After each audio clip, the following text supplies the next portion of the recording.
ভাই একটু চামচটা নিয়ে যাও, কি যেন একটা ভাই আমাদেরকে কি এটা দুধ চা দিছেন নাকি? না এটা বাদাম। জি জি। এটা কিসের চা? এটা হলো মিক্স মালাই চা। মিক্স মালাই চা। মিক্স মালাই চার কালারটা তো আসলে খুব সুন্দর। মিক্স মালাই। আসলাম সারিঘাট ঘুরতে, এখানে এই চাটা নাকি বিখ্যাত।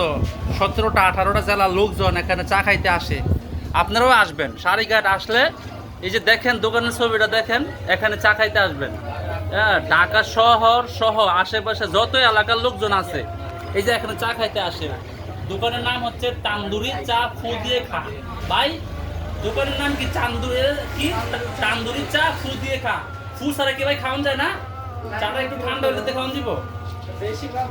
হ্যাঁ, এই ঘুরতে আসলাম, অফিস শেষে আপনারা বের হবেন একটু। হ্যাঁ, একটু বের না হইলে হ্যাঁ রিফ্রেশ হতে পারবেন না। লাভ কি ভাই এত টাকা পয়সা কামাই কইরা স্টক করে কদিন পরে পরে থাকবেন বিছানায়, ওষুধ খাওয়া লাগবে। ঘুরবেন, মন ভালো থাকবে। এই যে দেখেন, এই যে সারিঘাট দেখেন, নৌকাতে উঠবেন মাত্র 20 টাকা নেয়। হ্যাঁ, আপনজনকে নিয়ে আসবেন।